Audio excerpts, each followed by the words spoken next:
بعض اہل تشیع سیدنا عثمان غنی رضی اللہ تعالیٰ عنہ کو غزوہ احد میں بھاگ جانے کی وجہ سے مطعون قرار دیتے ہیں، نعوذ باللہ، یعنی طعن کرتے ہیں۔ ان کو کیسے سمجھایا جائے؟ میرے بھائی، ان کو سمجھانے کے لیے آپ کے پاس خود بھی تو قرآن و حدیث کا علم ہونا چاہیے نا۔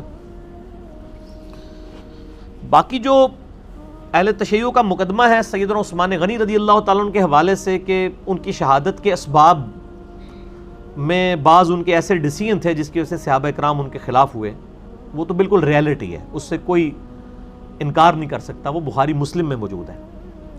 یہ تو بنو امیہ کی بدماشیوں کو چھپانے کے لیے عبداللہ ابن سبا کا ڈھونگ رچایا گیا کہ یہ ایک عبداللہ بن سبا تھا جس نے 10,000 صحابہ کی مات مار دی ایک بندے نے، نعوذ باللہ، اور حضرت عثمان شہید ہو گئے۔ بیسیکلی بنو امیہ کو بچانا تھا، تو میں نے الحمدللہ وہ بھی پول ان کا کھول دیا۔ آپ عبداللہ ابن سبا کی حقیقت بھی یوٹیوب پہ لکھیں تو میرا لیکچر کھل جائے گا کہ عبداللہ ابن سبا ایک پرسنالٹی تھا، لیکن اس کا شہادت عثمان سے کوئی تعلق نہیں ہے، وہ بعد کی پرسنالٹی ہے۔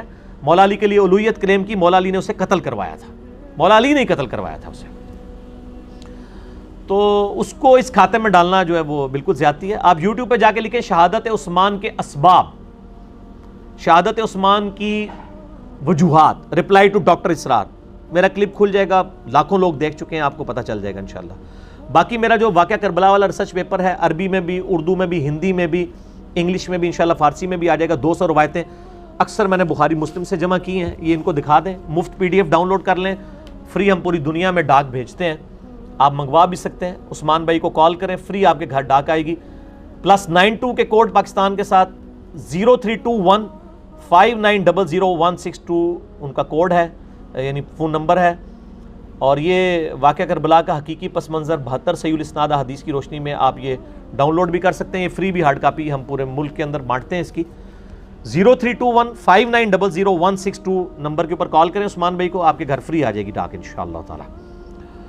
تو سیدنا عثمان غنی رضی اللہ تعالیٰ عنہ کی شہادت کے اسباب بھی اس میں ہیں، واقعہ کربلا کے حقیقی اسباب ہیں، جنگ جمل صفین نہروان کے اوپر صحیح الاسناد حدیث بخاری مسلم سے، مولا علی رضی اللہ تعالیٰ عنہ علیہ السلام کی حقانیت کے اوپر، خلفائے راشدین کون کون ہیں وہ بھی ڈیٹیل کے ساتھ میں نے اس کے اندر تعارف کروایا۔ تو یہ ایک الگ سے ایک ٹاپک ہے۔ بہرحال سیدنا عثمان پہ جو اہل تشیع کا یہ والا اعتراض ہے، یہ تو کوئی غالی رافضی کرتا ہوگا حضرت عثمان کے حوالے سے، یہ تو نہج البلاغہ پہ بھی موجود ہے کہ مولا علی نے خود حضرت عثمان کو داماد رسول لکھا ہے صلی اللہ علیہ وآلہ وسلم۔ نہج البلاغہ کے بھی 5 خطبات کی روشنی میں میرا مسئلہ 162A ہے، مولا علی کے 5 خطبات نہج البلاغہ سے، خلفائے راشدین کے 30 سال نہج البلاغہ کی روشنی میں۔ یہ میں نے اہل سنت کا مقدمہ شیعہ کی عدالت میں پیش کیا ہے، اور شیعہ کا مقدمہ اہل سنت کی عدالت میں پیش کیا، مسئلہ نمبر 101 خلافت و ملوکیت، صحیح مسئلہ خروج اور فکر حسین حق پرستی کی علامت ہے۔ تو وہ دونوں کو میں نے، یعنی میں تو ظاہر ہے کیوں نہ میں وابی نہ میں بابی، میں ہوں مسلم علمی کتابی، تو نہ میں سو کالڈ وابی ہوں کہ جو لوگ علمی بات کرنے لگے وابی کہتے ہیں، نہ میں بابی ہوں بابوں کا ماننے والا، بابوں کا، بزرگوں کا، علمی کتابی آدمی۔ اس لیے میں تو جو بات سنی کی ٹھیک ہے وہ سنی کی صحیح کہوں گا، جو شیعہ کی ٹھیک ہے وہ، باقی میں دونوں کو مسلمان سمجھتا ہوں، علمی اختلاف اپنی جگہ۔ آپ کا حال تو یہ ہے کہ آپ علمی اختلاف کر کے اسلام سے بھی باہر نکالتے ہیں، ہم آپ سے بھی علمی اختلاف رکھتے ہیں تب بھی آپ کو اسلام کے اندر مانتے ہیں، آپ کو چندے دیتے ہیں، آپ کے پیچھے نمازیں پڑھتے ہیں، کوئی مسجد نہیں بنائی، کوئی چندہ بک نہیں بنائی، کوئی پارٹی لانچ نہیں کی، کوئی امیر نہیں بنایا، کوئی بیعت نہیں لی، کچھ بھی نہیں کیا، فری اپنی جیب سے لاکھوں روپے کی چیزیں الحمدللہ اللہ کی راہ میں خیرات کرتے ہیں، لوگوں کو پمفلٹ دیتے ہیں، اور یہ فری ویڈیوز ہماری انشاءاللہ اپلوڈ ہو رہی ہیں پچھلے 8 سال سے، انشاءاللہ آندہ بھی ہوں گی۔ کسی کو میرے نام پہ چندہ لینے کی اجازت نہیں ہے، نہ عثمان کو، نہ فرحان کو، نہ اس فرحان کو، کسی کو اجازت نہیں 1 روپیہ لینے کی بھی۔ ٹھیک ہو گیا؟ تو یہ سیدنا عثمان کے اوپر جو اعتراضات کیے گئے ہیں، آپ جینوئنلی ان کو دیکھیں تو جو بات ٹھیک ہے وہ کریں۔ خلیفہ راشد ہیں الٹیمیٹلی میرے نزدیک، تو آج کی ڈیٹ میں ان کے اوپر کوئی تان نہیں ہوگا۔ باقی ہم معصومیت تو نہیں حضرت عثمان کے لیے کلیم کرتے، غلطی کسی سے بھی ہو سکتی ہے۔ مسئلہ 197 میرا دیکھ لیں، میں نے خلفائے راشدین کی غلطیاں ہائی لائٹ کی ہیں، حضرت ابوبکر کی، حضرت عمر کی، حضرت علی کی، اور اس کے بعد یعنی محدثین کی بھی احترام کے دائرے میں۔ سیدنا عثمان پہ یہ جو غزوہ احد کے حوالے سے ہے، یہ صحیح بخاری میں موجود ہے۔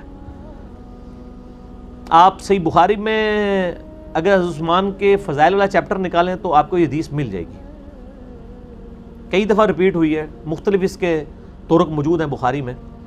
اسلام 360 میں بھی آپ حضرت عثمان اور احد، یہ دو لفظ لکھیں تو خود کھول دے گا، آپ کو ڈھونڈنے کی ضرورت نہیں پڑے گی۔ یہ اصل میں یوں واقعہ ہے کہ حضرت عثمان کے دور حکومت میں آپ کے کچھ ڈسیزن کی وجہ سے لوگ آپ کے خلاف بھی ہوئے تھے، پھر شہید والا معاملہ ہو گیا، وہ تو ایک تلخ ایک یعنی مسلمانوں کی تاریخ ہے۔ ایک شخص مصر سے آتا ہے، بخاری کے الفاظ ہیں، عبداللہ ابن عمر کے پاس، حضرت عثمان اور حضرت علی کے بارے میں پوچھتا ہے۔ حضرت عثمان پہ بھی وہ کلیریفیکیشن دیتے ہیں اور پھر کہتے ہیں علی کے تو کیا کہنے، یہ جدھر تم کھڑے ہو اس کے پاس ہی تو نبی کی بیٹی کا گھر ہے جس کے وہ خاوند تھے۔ حضرت علی جو ہیں وہ نبی علیہ السلام کے لاڈلے ترین داماد تھے، تو علی کی کیا بات کرتے ہو؟ یعنی ایسے لوگ بھی تھے جو حضرت علی اور حضرت عثمان دونوں سے ہی نفرت کرتے تھے، نعوذ باللہ۔ تو مصر سے ایک شخص آیا، بخاری کے الفاظ ہیں، اس نے عبداللہ بن عمر سے کہا کہ یہ بتائیے کہ عثمان جو ہیں یہ غزوہ بدر میں بھی موجود نہیں تھے؟ عبداللہ بن عمر نے فرمایا ہاں نہیں تھے موجود، صحیح کہہ رہے ہو۔ اچھا، اس کے بعد اس نے کہا کہ حضرت عثمان جو ہیں غزوہ احد میں بھی بھاگ گئے تھے؟ عبداللہ بن عمر نے کہا ہاں ایسا ہی ہے کہ عثمان احد میں بھاگ گیا تھا۔ پھر اس نے کہا کہ حضرت عثمان جو ہیں وہ صلح حدیبیہ کے موقع پر بھی اصحاب جو شجرہ تھے جن کا قرآن میں ذکر آیا ہے کہ نبی علیہ السلام تم درخت کے نیچے بیعت لے رہے تھے، اللہ کا ہاتھ تھا ان کے ہاتھ پہ، نبی کے ہاتھ کو اللہ کا ہاتھ قرار دیا، ظاہر اللہ کے نائب ہیں صلی اللہ علیہ وآلہ وسلم۔ تو صلح حدیبیہ کے موقع پہ بھی عثمان کوئی نہیں تھا؟ عبداللہ بن عمر نے کہا ہاں کوئی نہیں تھا۔ اس نے نعرہ لگایا اللہ اکبر۔ اس نے نعرہ اس لیے لگایا کہ بھئی حضرت عثمان کا چونکہ وہ مخالف تھا، 3 غلطیاں ہائی لائٹ کی اور عبداللہ بن عمر نے وہ سرٹیفائی بھی کر دیا، اس کو انڈورس بھی کر دیا۔ اب وہ جانے لگا تو عبداللہ بن عمر نے کہا ادھر آ، تنوں پھکی بھی دیا نال۔ وہ یقین کریں عربی کے جو الفاظ ہیں نا وہ اس کا ترجمہ پھکی، اینٹی وینم، الزامی جواب بھی ہو سکتا ہے۔ اور ان کا مصر تو ہے اے بھی نال لے جا، یعنی ڈکار ماردا نہیں رستے جو تو حضرت عثمان ہوتے تان کیتا ہے نا، اے مصر والے یہ جواب بھی میرے ساتھ لے جا۔ تو ہم نے صرف سوال کیے نا، تو اب میں تجھے کلیریفائی بھی کروں گا، ابھی تو نے صرف اتنا ہی پوچھا ہے نا، ہاں یا نہ میں اس لیے کہتا ہوں ہاں یا نہ میں جواب دینے سے خطرناک معاملہ ہوتا ہے، اسی لیے ہم پوری ڈیٹیل بتاتے ہیں۔ تو عبداللہ بن عمر نے کہا بھی اینج نہ ٹور جا، پوری گال سمجھ کے جا، پورا نیریٹو ڈاکٹرائن سمجھ۔ تو نے کہا بدر، تو بدر میں عثمان اس لیے نہیں تھا کہ نبی علیہ السلام کی بیٹی ان کے عقد میں تھی اور وہ بیمار تھی، نبی علیہ السلام نے خود اجازت دی تھی کہ تم ان کی تیمارداری کرو، اور مال غنیمت میں سے بھی حضرت عثمان کو حصہ دیا گیا تھا، ان کو بدری شمار کیا گیا تھا۔ حضرت عثمان وہ صحابی ہیں جو بدری نہ ہوتے ہوئے بھی بدری ہیں، کیونکہ نبی علیہ السلام کی اجازت سے ہیں۔ پہلا مسئلہ حل ہو گیا۔ ان کا تو نے کہا کہ جی احد میں بھاگ گئے تھے، تو ان کا ہاں احد میں بھاگ گئے تھے، لیکن قرآن سورہ آل عمران آیت نمبر 155 153 یہ پڑھ کے دیکھ، تو اس میں تو اللہ تعالیٰ نے واضح فرمایا وَلَقَدْ عَفَى اللَّهُ عَنْهُمْ، بے شک اللہ ان کو معاف کر چکا تھا۔ احد میں جو غلطی ہوئی اللہ تعالیٰ نے قرآن میں صحابہ کی وہ غلطی معاف کر دی۔ پھر حضور کو بھی کہا صلی اللہ علیہ وآلہ وسلم، دیکھیں آپ اگر سخت زبان ہوتے اور آپ سختی سے بیہیو کرتے تو صحابہ آپ کے ساتھ سے ہٹ جاتے، تو آپ آندہ بھی ان کو اپنے مشوروں میں شامل رکھیں، ان کے ساتھ حسن اخلاق کا معاملہ رکھیں۔ مسئلہ حل ہو گیا، جب اللہ نے معاف کر دیا تو انہوں بہت ہی تکلیف ہے۔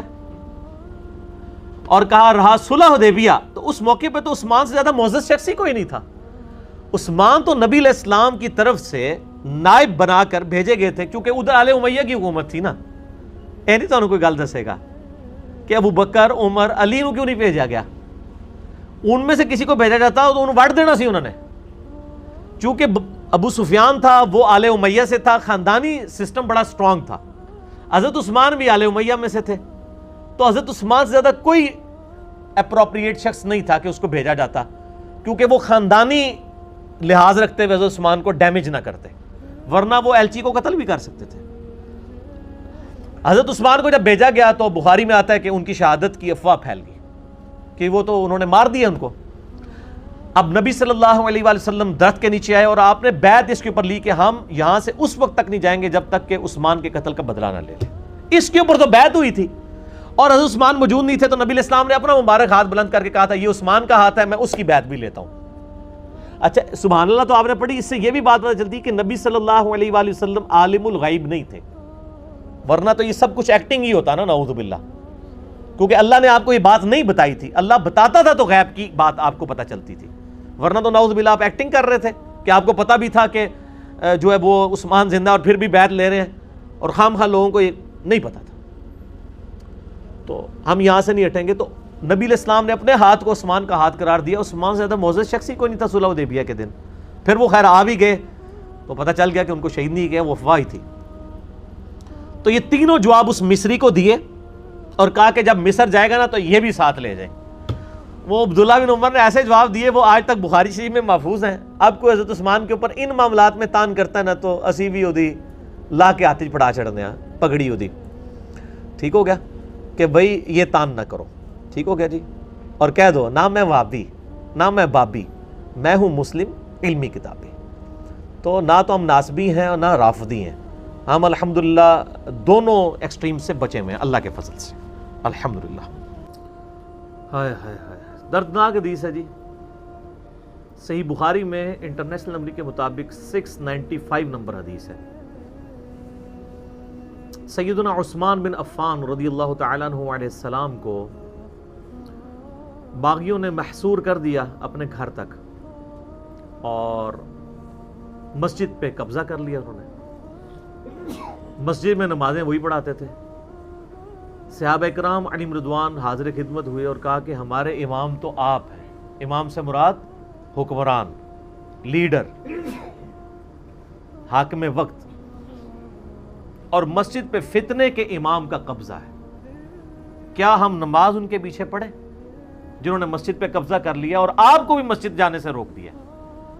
ہمیں خطرہ ہے کہ اگر ہم نے ان کے پیچھے نماز پڑھی تو ہم گناہ گار نہ ہو جائیں، کیونکہ امام وقت کو چھوڑ کے جا رہے ہیں. اور امام وقت بھی آپ لوگوں کا بنایا ہوا ہے امام وقت یا مفتی اعظم نہیں. علیکم بسنتی و سنت الخلفاء الراشدین المہدیین، تم پر میری سنت اور میرے خلفاء راشدین کی سنت لازمی ہے. جامعہ ترمذی اور سنن ابی داؤد اور سنن ابن ماجہ میں یہ حدیث موجود ہے.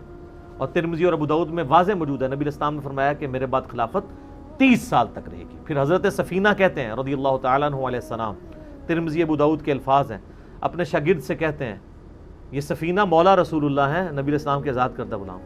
بیٹا گن، ابو بکر کے 2 سال، عمر کے 10 سال، عثمان کے 12 سال اور علی کے 6 سال، یہ کل ملا کر 30 سال مکمل ہوئے. تو شاگرد کہتا ہے کہ یہ آل امیہ کے لوگ کہتے ہیں، بنو زرقا، نیلی آنکھوں والے، بلیاں آنکھیں والے، کہ مولا علی علیہ السلام تو خلیفہ ہی نہیں ہے اور خلافت ان میں ہے. تو سیدنا سفینہ کو اتنا غصہ ہے، انہوں نے کہا یہ ان کی پیٹھ سے جھوٹ نکلا ہے جہاں سے ہوا خارج کرتے ہیں. سچ تو یہ ہے کہ ان کی حکومت روئے ارض کی شریر ترین بادشاہت ہے. سر اس کا ایک طریق ہمیں المصنف ابن ابی شیبہ میں ملا ہے اسی سند کے اوپر، اور انشاءاللہ اگلے 5B میں ہم ڈال رہے ہیں. یہی الفاظ ہیں. اس کے بعد سفینہ کہتے ہیں یہ شریر ترین بادشاہت ہے اور ان بادشاہوں میں سے پہلا بادشاہ معاویہ ابن ابی سفیان ہے. شریر ترین لفظ بول کے کہا کہ پہلا یہ ہے. ہم تو چلیں رضی اللہ عنہ ہی کہتے ہیں، وہ ان کے کلاس فیلو تھے تو وہ تو کہہ سکتے ہیں. یہ کس نے کہا؟ حضرت سفینہ نے. اور جو سنن مسند ابی داؤد الطیالسی ہے اس میں الفاظ ہیں کہ وہ شاگرد پوچھتا ہے کہ اگر خلافت 30 سال ہے تو یہ معاویہ کون ہے؟ تو ان کا وہ بادشاہ ہے، خلیفہ نہیں ہے. تو خلافت راشدہ ابو بکر، عمر، عثمان و علی، اور سیدنا حسن ابن علی کے 6 مہینے بھی مولا علی والے میں ہی شمار ہوتے ہیں. تو یہ ٹوٹل خلافت راشدہ ہے. اسی حدیث میں آتا ہے علیکم بسنتی و سنت الخلفاء الراشدین المہدیین، تم پر میری سنت اور میرے خلفاء راشدین کی سنت لازم ہے. اس میں الفاظ ہیں دین میں نئی نئی بدعتوں سے بچنا اور میری اور میرے خلفاء راشدین کی سنت کو داڑھوں سے مضبوطی سے پکڑ لینا. ہر بدعت گمراہی ہے اور گمراہی دوزخ میں لے جانے والی ہے. خلیفہ راشد کے خلاف کھڑے ہونا ہی اصل بدعت ہے. لہٰذا ہم سیدنا عثمان کے مخالفین کو بھی بدعت پر سمجھتے ہیں اور مولا علی کے مخالفین کو بھی بدعت پہ سمجھتے ہیں. ہم 2 نمبری نہیں کرتے. کچھ لوگ صرف حضرت عثمان کے مخالفین کو باغی باغی کہتے ہیں، جب ہم ان کو بتاتے ہیں اس میں تو صحابہ بدر بھی شامل تھے، پھر آئیں میں شروع کر دیتے ہیں، صبائی پارٹی کرنا شروع کر دیتے ہیں. اور کچھ لوگ صرف حضرت علی کے مخالفین کو باغی شمار کرتے ہیں. ہم تو دونوں کو باغی اور بدعتی سمجھتے ہیں. باقی فیصلہ آخرت میں اللہ نے ان کے لیے کرنا ہے. تو سیدنا عثمان کا آپ ظرف دیکھیں, ان کا صبر دیکھیں. ہائے ہائے ہائے, صابر ترین شخصیات میں سے ہیں. جب اتنے لوگ آگے پمپ کر رہے ہیں, سیدنا عثمان کے لیے کوئی مسئلہ تھا؟ ایک اشارہ کرتے تو 300 کے قریب لوگ تھے جنہوں نے ان کا گھر گھیرا ہوا تھا, لیکن انہوں نے کہا میں اپنی ذات کی خاطر خون نہیں بہانا چاہتا. تو بخاری کے الفاظ ہیں 695 حدیث میں, سیدنا عثمان نے کہا کہ نماز ہی تو مسلمانوں میں ایک اجتماعی نیکی کا کام ہے, نیکی کے کام میں ان کا ساتھ دو اور برائی میں ان سے الگ رہو. اور قربان جاؤں, حضرت عثمان نے یہ امت کو ایسا مسئلہ سمجھایا ہے کہ ہمارا مسئلہ حل کر دیا ہے. اس پہ چیپٹر کی ہیڈنگ باندھی ہے امام بخاری نے, بدعتی اور باغی امام کے پیچھے نماز پڑھنے کا حکم, کہ خلیفہ راشد نے اس کا حکم دیا ہے کہ بدعتی ہو یا باغی ہو آپ اس کے پیچھے نماز پڑھیں گے, اس کا حکم ہے. تو میں اسی لیے کہتا ہوں یار, یہ جو آج کل کے ہمارے مسلمان ہیں یہ کوئی قاتلین عثمان تو نہیں ہے جن کے پیچھے آپ کہتے ہیں نماز ہی نہیں ہوتی. یہ تو حضرت عثمان کے لیے جانیں چھڑکتے ہیں. ٹھیک ہے, اہل سنت کے ہاں تو کم از کم کنسنسس ہے نا. تو کیا یہ دیوبندی بریلوی اہل حدیث ایک دوسرے کے پیچھے نمازیں پڑھنے کے لیے تیار ہے؟ یہ علیحدہ بات ہے کہ رمضان نشریات میں پیسے کمانے کے لیے ایک دوسرے کے پیچھے نمازیں پڑھ لیتے ہیں. میں نے اشارہ آپ کو کر دیا, آپ کو سمجھ آ جائے گی. انہی مولویوں کے کلپ پہلے آئے ہوتے ہیں کہ بریلوی مشرک ہیں, پھر وہ بریلویوں کے پیچھے ہی کھڑے ہو کے نماز پڑھ رہے ہوتے ہیں. اب بعد میں پوچھیں گے اپنی پبلک کو کہانی کرائیں گے, ذرا حکمت سمجھا کریں آپ لوگ. میں بعد ہی لوٹا لی سی, تو پھر سیدھی طرح کہ آپ بھی تقیہ کرتے ہیں. پبلک کے سامنے آپ کا دین اور ہے, علیحدگی میں اور ہے. اور اگر آپ نے واقعی پڑھ لی تھی تو پھر تو ٹھیک ہے. ہم تو کہتے ہیں جناب کہ دیوبندی بریلوی بھائی بھائی بن جائیں, ہماری تو خواہش ہے. یہ بھائی بھائی نہیں بنیں گے تو یہ مسلح واپس کیسے لیں گے حرم میں اپنا؟ نہیں لے سکیں گے. تو پھر حضرت عیسیٰ علیہ السلام کو حنفی دیوبندی حنفی بریلوی میں سے ایک چوز کرنا پڑے گا, جو شیخ احمد سنندی نے لکھا ہے نا کہ وہ فقہ حنفی کے مطابق عمل کروائیں گے. اور پھر تعویل کی ہے کہ وہ حضرت عیسیٰ کا اجتہاد بھی امام حنیفہ کے ساتھ مل جائے گا. یہ علیحدہ بات ہے, صحیح مسلم میں لکھا ہے کہ وہ اللہ کی کتاب اور تمہارے نبی کی سنت کے مطابق چلائیں گے. کیوں اس ٹائم تک کتاب سنت سی نا, یہ چیزیں بعد ہی چاہیے نا, تو ظاہر ہے انہوں نے وہی کچھ کہنا تھا اس وقت. تو سیدنا عثمان کا صبر اپنی پیک کے اوپر تھا کہ جو لوگ آپ کے مخالفین ہیں آپ ان کے پیچھے بھی نماز پڑھنے کا حکم دے رہے ہیں. اس نے امت میں مسئلہ حل کر دیا. امام کعبہ کے پیچھے نماز کا مسئلہ میں نے اس کلپ میں بھی اس کو ڈسکس کیا ہے, اور رپلائی ٹو مفتی منیب الرحمان صاحب اور امام کعبہ کے پیچھے نماز, میں نے اور کئی مسئلے اس کی نیٹی گریٹیز ڈسکس کی ہیں. اور بعض لوگ کہتے ہیں جی وہ صرف بدعتی تھے نا, وہ مشرک تو نہیں تھے, نماز تو رفع الیدین سے ہی پڑھتے تھے نا. یہ کہانیاں پھر دوسری شروع کر دیتے ہیں. وہ آپ تو بدعتیوں کے پیچھے بھی نماز کے قائل نہیں ہیں, آپ کی تو ڈاکٹرائن ختم کر دی نا ہم نے. اور بدعتی کا لفظ پہلے نمبر پہ کس پہ بولا گیا ہے؟ خلفائے راشدین کے مخالفین پہ. اور وہی خلفائے راشدین کہہ رہے ہیں ان کے پیچھے نماز پڑھو, پھر تو سب کے پیچھے ہی ہو جاتی ہے. جو ڈائریکٹ افیکٹنگ ہیں خلفائے راشدین وہ کہہ رہے ہیں ان کے پیچھے پڑھ لو, تو بعد میں اگر اس زمانے میں حضرت عثمان کو جو قتل کرنے آئے اور آپ رضی اللہ تعالیٰ عنہ کو تکلیفیں دی, ان کے پیچھے تو نماز ہو جاتی ہے. آج اگر کوئی حضرت عثمان کو برا کہتا ہے تو اس کے پیچھے بھی نماز ہو جائے گی. اس زمانے میں انہوں نے خود فتویٰ دے دیا ہے. ٹھیک ہے, ہاں علمی اختلاف اپنی جگہ رہے گا, ہم اس سسٹم کا حصہ نہیں بنیں گے, لیکن نماز تو ہو جائے گی. تو یہ سیدنا عثمان کا ایک صبر تھا, اور ظاہر نبی علیہ السلام نے ان کو تلقین کی تھی اس کی. صحیح بخاری میں ایک حدیث موجود ہے, ابو موسیٰ اشعری کہتے ہیں کہ ہم ایک باغ میں بیٹھے ہوئے تھے, اتنے میں باغ کے دروازے پہ دستک ہوئی. نبی علیہ السلام نے فرمایا کہ جو کوئی بھی ہے نا دروازے پہ اسے جنت کی بشارت دے دو. کہتے ہیں دروازہ کھولا تو سیدنا ابوبکر رضی اللہ تعالیٰ اندر آ گئے. تھوڑی دیر بعد پھر دستک ہوئی, ٹھک ٹھک. آپ فرمایا اب بھی جو آیا نا اسے جنت کی بشارت دے دو. دروازہ کھولا سیدنا عمر. پھر تیسری دفعہ جب دستک ہوئی تو نبی علیہ السلام فرمایا اب جو کوئی آئے نا اسے جنت کی بشارت دو, لیکن ان مصیبت اور پریشانیوں کے ساتھ جن سے اس کو گزرنا پڑے گا. تو کہتے ہیں میں نے دروازہ کھولا تو حضرت عثمان تھے, اور میں نے کہا کہ رسول اللہ نے آپ کے بارے میں یہ کہا کہ جنت ہے لیکن آپ کی جنت تکلیف کے ساتھ جڑی ہوئی ہے. تو انہوں نے کہا میں اللہ سے مدد مانگتا ہوں ان فتنوں کے اگینسٹ. اسی کا ایک طریق صحیح بخاری میں اس میں اسی طرح ہی الفاظ ہیں، پہلے حضرت ابوبکر آئے، پھر حضرت عمر آئے، اور اس میں یہ الفاظ ہیں کہ نبی علیہ السلام ایک کنویں کی منڈیر پہ بیٹھے ہوئے تھے. پرانے زمانے میں وہ کنویں ہوتے تھے نا، ابھی بھی آپ دیکھیں نا بڑے کنویں ہوتے ہیں، قلعہ اور طاس میں بنے ہوئے ہیں، تو اس کی وہ جو باہر منڈیر نکلی ہوتی ہے نا، دیوار چھوٹی سی، اس پہ آپ علیہ السلام بیٹھے ہوئے تھے. تو پہلے حضرت ابوبکر کو جنت کی بشارت ملی، نبی علیہ السلام نے ان کو اپنے دائیں جانب بٹھا لیا، حضرت عمر کو اپنی بائیں جانب بٹھا لیا. جب حضرت عثمان اندر انٹر ہوئے تو جگہ ختم تھی، تو حضرت عثمان نبی علیہ السلام کے سامنے منڈیر پہ آ کے بیٹھ گئے. تو راوی حدیث کہتے ہیں کہ میں نے اس حدیث سے رزلٹ نکالا ہے کہ ابو بکر عمر کی قبریں رسول اللہ کے ساتھ بنیں گی، اور حضرت عثمان کی قبر نبی علیہ السلام کے ساتھ نہیں بنے گی، وہ سامنے بنے گی. یہ راوی نے بعد میں جب قبروں کے بعد ڈیسائیڈ کیا، یعنی وہ جو تابعی ہے تبع تابعی ہے. اور سر واللہ سیدنا عثمان کی قبر نبی علیہ السلام کی قبر مبارک کی سیدھ میں، بالکل سیدھ میں بقیع غرقد قبرستان کے اندر موجود ہے.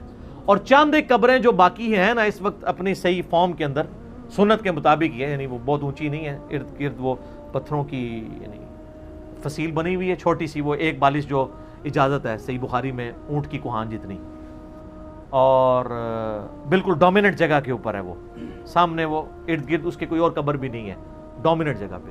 پہلے تو خیر سلطنت عثمانیہ کے دور میں مزار بھی اس پہ بہت بڑا بنا تھا، آپ کو پرانی تصاویر مل جائیں گی 1886 کی، وہ تو پھر سعودی حکومت نے توڑوائے، ظاہر ہے وہ خلاف سنت مزار بنے ہوئے تھے. تو وہ یعنی سیدنا عثمان کی قبر بالکل صحیح سند سے چلتی آ رہی ہے. اور یہ چونکہ حدیثیں میں نے پڑھی ہوئی تھی نا، میں نے کافی دفعہ سیدنا عثمان رضی اللہ تعالیٰ عنہ کی قبر مبارک پہ اشک بار آنکھوں کے ساتھ حاضری دی ہوئی ہے الحمدللہ. تو سیدنا عثمان کی قبر پہ میں یاد ہے، میں اشراق کے بعد ایک بار گیا نا، تو مجھے اچانک یہ حدیث یاد آئی نا، تو میں نے یعنی وہ قبر کے پاس کھڑے ہو کے روضہ شریف کی طرف دیکھا نا، تو بالکل ایگزیکٹ سیدھ میں وہ قبر ہے. اللہ تعالیٰ نے ان کو صبر دیا، اور حالانکہ آپ دیکھیں کہ شروع میں اسلام قبول کرنے والے پہلے 10 مسلمانوں میں سے ہیں سیدنا عثمان. حضرت ابوبکر صدیق کے یہ بڑے بیسٹ فرینڈ تھے، ان کی دعوت سے اسلام قبول کیا. عشرہ مبشرہ 10 جنتی صحابہ میں سے 5 ایسے ہیں جو حضرت ابوبکر صدیق کی دعوت سے مسلمان ہوئے ہیں، ان میں سے ایک حضرت عثمان ہے. یہ پہلے 10 مسلمانوں میں سے. پھر آپ کے لیے فضیلت یہ کہ نبی علیہ السلام کی 2 بیٹیاں آپ کے عقد میں، ذوالنورین کا لقب اسی لیے ملا، 2 نوروں والا، نبی علیہ السلام کی آنکھوں کا نور. اس سے وہ دوسرے وہ نور والے مسئلے نکالنے شروع کر دیتے ہیں. یہ نور جو ہے نا وہ محاورتاً لفظ استعمال ہوا ہے، فزیکل نور نہیں ہے. ویسے تو ہم نبی علیہ السلام کو نور مانتے ہیں، نور ہدایت ہے، میرا اس پہ بھی کلپ ہے. اِنَّا أَرْسَلْنَاكَ شَاهِدًا وَمُبَشِّرًا وَنَذِيرًا وَدَاعِيًا إِلَى اللَّهِ بِإِذْنِهِ وَسِرَاجًا مُنِيرًا. تو مانتے ہیں چمکا دینے والا سورج. اور نبی علیہ السلام کے داماد ہونے کا ذکر سیدنا عثمان کا، یہ آپ کو نہج البلاغہ میں مولا علی کا خطبہ بھی مل جائے گا، جس میں حضرت عثمان کو انہوں نے جو سمجھانے کے لیے آئے تھے کہ بھی تمہاری اس طرح شکایتیں گورنروں کی آ رہی ہیں، تو پھر اس میں انہوں نے کہا کہ بھئی ابو بکر اور عمر کے جو معاملات تھے اس سے زیادہ تمہیں احتیاط کی ضرورت ہے، کیونکہ نبی علیہ السلام کے ساتھ تمہارا دامادی کا رشتہ بھی ہے. یہ نہج البلاغہ میں شیعہ کے ہاں خطبے میں موجود ہے. اور عشرہ مبشرہ میں بھی شامل ہے، جو ابو داؤد ترمذی میں حدیث ہے، 10 بندوں کو ایک مجلس میں نبی علیہ السلام نے جنت کی بشارت دی ہے. اس میں پہلے 4 خلفائے راشدین ہی ہیں، ابو بکر، عمر، عثمان و علی، 4 خلفائے راشدین. اس کے بعد طلحہ، زبیر، عبد الرحمن بن عوف، سعد ابن ابی وقاص اور سعید ابن زید، ابو عبیدہ ابن جرح. تو یہ 10 لوگوں کو ایک مجلس میں جنت کی بشارت ملی ہے، اس میں بھی سیدنا عثمان شامل ہے. اور سیدنا عثمان کو تو جنت کی بشارت کئی دفعہ ملی ہوئی ہے. جامعہ ترمذی میں، مسند احمد میں حدیث موجود ہے، جب باغیوں نے ان کو گھیر لیا، محصور کر دیا. آج میں اس ٹاپک کی طرف نہیں چل رہا، وہ ایک علیحدہ سے ایک سٹوری ہے، ادھر پھر کئی اور چیزیں بھی آئیں گی، تو میں وہ مزہ کرکرا نہیں کرنا چاہتا. سیدنا عثمان رضی اللہ تعالیٰ عنہ کو مسجد میں جانے سے روک دیا، میٹھا پانی آپ کے گھر پہنچنے سے روک دیا گیا. تو آپ گھر کی چھت پہ کھڑے ہوئے اور انہوں نے خطاب کیا جو لوگ وہاں پہ ان کو گھیرے ہوئے تھے. ترمذی میں پورا ڈیٹیل خطبہ موجود ہے. مشکات میں آلموسٹ آپ کو ساری حدیثیں حضرت عثمان کے چیپٹر میں آپ کو 30 جلد میں مل جائیں گی. تو ان کا لوگوں، میں تمہیں اللہ کی قسم دیتا ہوں اور اسلام کا واسطہ دے کے پوچھتا ہوں، کیا تمہیں یاد نہیں ہے کہ نبی علیہ السلام جب مدینہ شریف ہجرت کر کے آئے تھے تو مسلمانوں کے لیے میٹھے پانی کا کنواں نہیں تھا، اور نبی علیہ السلام نے کہا تھا کہ کون ہے کہ جو کنواں لے کر وقف کرے اور جنت میں سے بہتر کنواں لے لے؟ تو میں نے اپنے حلال مال سے وہ کنواں خرید کے وقف کیا تھا۔ تو سب نے کہا کہ ہم گواہی دیتے ہیں کہ آپ کے لیے بشارت تھی۔ کون گواہی دے رہے ہیں؟ جو مخالفین ہیں، پروٹیسٹ کرنے آئے ہیں۔ اس سے بات پتہ چلی کہ وہ لوگ تھے جن کو یہ باتیں پتہ تھی، صحابہ ہی تھے، بیچ میں اور لوگ بھی مکس تھے لیکن صحابہ بھی تھے، بدری صحابہ بھی تھے، ان میں اختلاف رائے تھا، وہ علیحدہ سے ایک ٹاپک ہے۔ یوٹیوب پہ میرا کلپ ہے شہادت عثمان کے اصلی اسباب کیا تھے۔ عبداللہ ابن سبا والا تو معاملہ ہی ذرا ایک ڈیفرنٹ کہانی بنا کے اس میں ڈال دی، وہ الگ چیز تھی۔ پھر سیدنا عثمان نے کہا کہ تمہیں یہ یاد نہیں ہے کہ مسجد نبوی کی توسیع کی باری آئی تو نبی علیہ السلام نے فرمایا کون ہے جو مسجد نبوی کے لیے زمین لے کے وقف کرے توسیع کے لیے کہ جنت میں اس سے بہتر اسے اللہ تعالیٰ قطع عطا فرمائے؟ تو میں نے اپنے مال میں سے وقف کیا تھا اور مجھے جنت کی بشارت ملی۔ ان کا جی بالکل ایسے ہی تھا۔ پھر ان کا جو جیش العسرہ تھا، تنگی والا جہاد، یعنی تبوک، جہاں پہ جہاد فرض ہو گیا تھا ہر مسلمان پہ کیونکہ رومن امپائر سے ٹکرانا تھا، تو نبی علیہ السلام نے جب چندے کی اپیل کی تھی تو میں نے 1000 دینار نبی علیہ السلام کی جھولی میں ڈرا کے ڈالے تھے، اور نبی علیہ السلام اپنے مبارک ہاتھوں سے یوں ان کو الٹ پلٹ کرتے تھے اور کہتے تھے عثمان جنتی آج کے بعد جو مرضی کرے۔ تو انہوں نے کہا کہ ہم گواہی دیتے ہیں۔ سر یہ 1000 دینار آپ کیا سمجھ رہے ہیں کتنی رقم ہوگی؟ کیلکولیٹ کر کے دیکھیے گا۔ 20 دینار 7.5 تولے سونا ہوتا تھا۔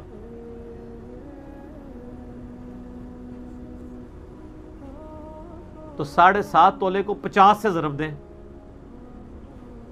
450 کے قریب، بلکہ اس سے بھی زیادہ۔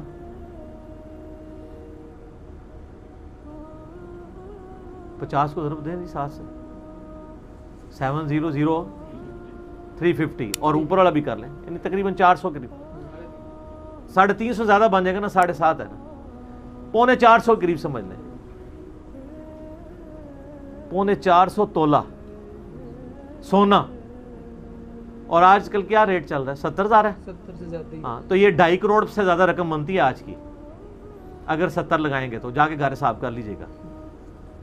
2.5-3 کروڑ رقم بنتی ہے جو حضرت عثمان نے غزوہ تبوک کے موقع پر دی ہے، اور نبی علیہ السلام نے جنت کی بشارت۔ انہوں نے کہا ہاں جی بالکل آپ کو جنت کی بشارت ملی تھی اس بات کے اوپر۔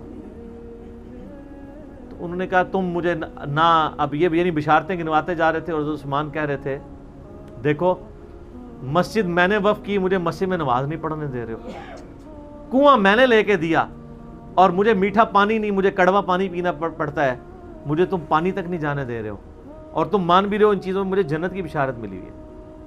پھر حضرت عثمان نے چوتھا اور آخری سوال کیا کہ کیا تمہیں یہ حدیث نہیں پہنچی ہے؟ اور یہ حدیث بخاری میں بھی ہے، ترمذی کا یہ والا حصہ، کہ نبی علیہ السلام ایک دفعہ غارے پہاڑ ہیرا کے اوپر چڑھے، ہیرا پہاڑ کے اوپر، حضرت ابوبکر، عمر اور حضرت عثمان یہ ساتھ تھے نبی علیہ السلام کے، 4 بندے تھے یہ ٹوٹل۔ تو پہاڑ جو ہے وہ جھوم پڑا، ہلنا شروع ہو گیا، وہ تو بخاری مسلم میں حدیث ہے۔ ہیرا ایک پہاڑ ہے لیکن ہم سے محبت، وہ احد پہاڑ کے بارے میں آتا ہے، احد ایک پہاڑ ہے، وہ ہم سے محبت کرتا ہے، ہم بھی اس سے محبت کرتے ہیں۔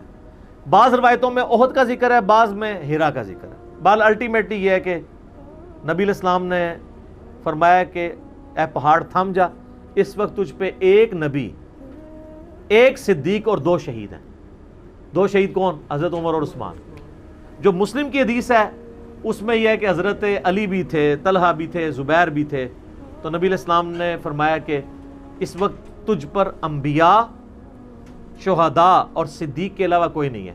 اس سے یہ بھی نبی علیہ السلام نے غیبی خبر دے دی کہ یہ باقی سارے شہید ہونے والے ہیں۔